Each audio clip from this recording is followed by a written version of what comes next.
Hi and welcome to the Geek Legion of Doom. We'll be having a look at Marvel Legends, the Toy Biz series, and we'll start off with the Green Goblin. So this is the standard edition Green Goblin.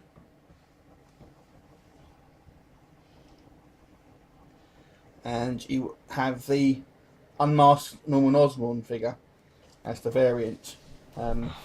You've got the you kind of got these little cards in here as well.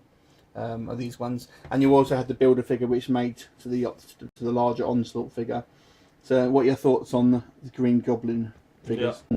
I like this. I like the figure. I think it captures the essence of the character from more of a yesteryear period. But yeah, I think nice. He's got a great facial detailing. I have to say, big ears. I like his ears, and yeah. And I quite like the webbing on the outfit as well, so that's quite good. And obviously,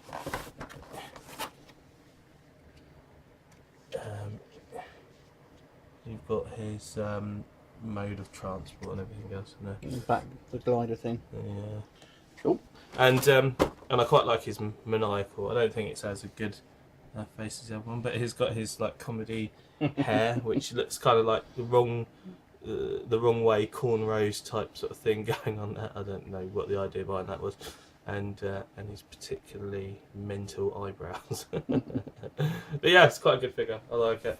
I like all of the figures in this series really. There's not a particularly standout weak figure. I think it looks quite good.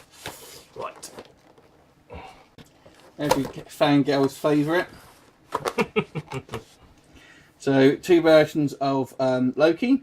So this one being the standard release, and obviously it's probably his more well-known headgear.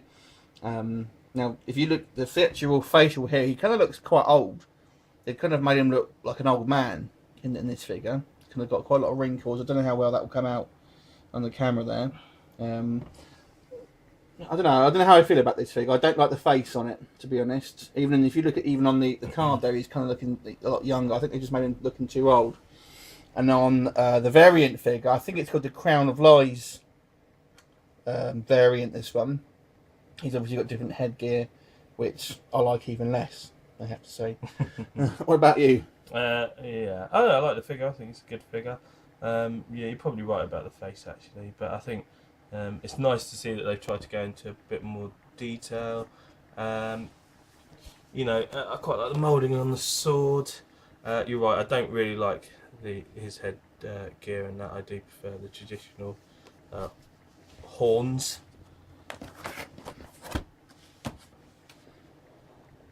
Yeah. Right. Okay.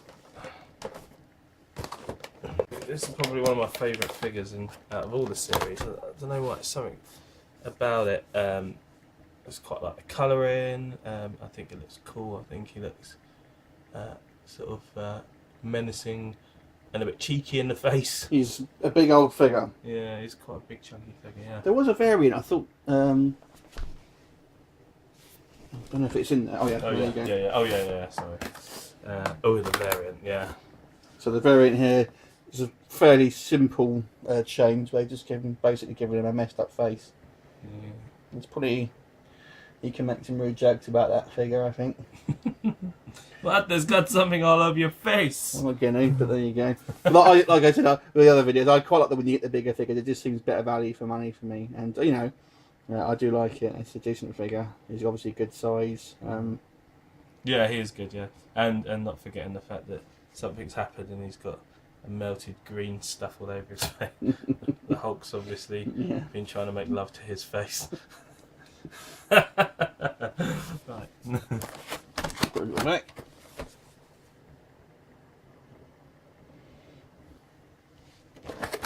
Yeah, I think I like the block colour sort of figures. I think they look, kind of closer to the comic book sort of styling. I mean, if you actually look at the figure and on the picture here, I mean, it's completely different. I mean, it's like they've obviously done some sort of painting on that one, and they've left this very much block, but I actually prefer it kind of looking like that. There's another what I think is quite cool figure. Did you do Lady Deathstrike? You put them on top of. Yeah, so you've got Pyro here. Very different from his movie counterpart. Yeah. Pyro is always a bit of a non-character for me. He's always kind of, one of these ones that just sort of background character, background bad guys. Use him for a bit of plot filler, isn't it? So they have tried. It's an okay figure. They've tried to push him, but it's kind of like there's so many more interesting superhero/villains, isn't there? Than a man who. He's got nice bright colours, though. I mean, we always say that. Yeah, the figure's good. Yeah. Actually, this is a terrible figure. You look closer at it. She is not a pretty lady. So, Lady Deathstrike. Yeah.